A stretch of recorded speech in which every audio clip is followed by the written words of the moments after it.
ஓம் முருகப்பெருமான் திருவடிகள் போற்றி. ஓம் ஆறுமுக அரங்கமகா தேசிகாய நம.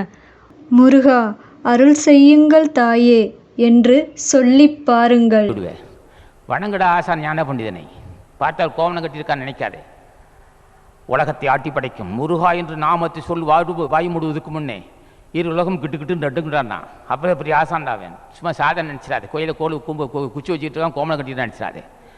எத்தனையோ பாவிகளை ஞானியாக்கினவன், எத்தனை பாவிகளை பொடியாக்கினவன், எத்தனை பாவிகளுக்கு மரணமில்ல பெருவாள் கொடுத்தவன், எத்தனை பாவிகளை மனிதனாக்கினவன், எத்தனை பாவிகளை தேவனாக்கினவன், எத்தனை பாவிகளை ஞானியாக்கினவன், எத்தனை பாவிகளை தன்னை போல் அவன் உயர செய்தவன் ஞான பண்டிதன். அவனை பூஜை செய்யறா பக்தனே, அவனை பூஜை செய். இல்லார் தானே அவனை பூஜை செய், துறவியை இப்படி செய் என்று சொல்ல வேண்டும். ஆக இப்படி எல்லாம் நாங்கள் சொல்லுவது நோக்கம், ஆசான் ஆசி பெற்றவர்கள் நாங்கள்.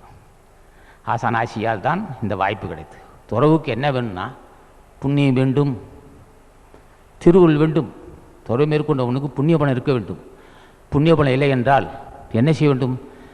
உணவுக்கும் உடைக்கும் தான் வேலை செய்ய வேண்டும். யாரிடம் கேட்க மாட்டேன். நான் எனக்கு போதும், என் கைத்தொழில் இருக்கு. நான் நெசூரில் செய்தவன், நெசூர் நெய்தவன். மணிபட்டில் நெசூர் நெசிருக்கிறேன், துறையூர் நெசிருக்கிறேன். நெசூர் செய்து என்னுடைய வாழ்க்கைக்கு தேவையான பொருளை ஈட்டிக்கிட்டேன்.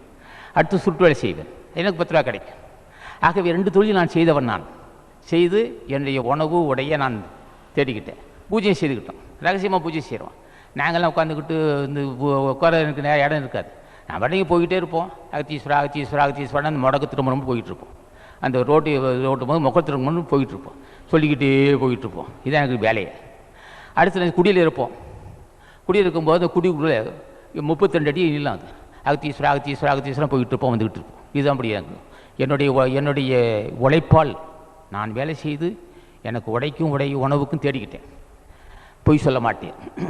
இந்த அறிவு எப்போ வந்ததுன்னா, புண்ணியவானை பூஜை செய்த முன் ஜென்மத்தில் தகுதியுள்ள ஞானிக்கு தொண்டு செய்தேன்.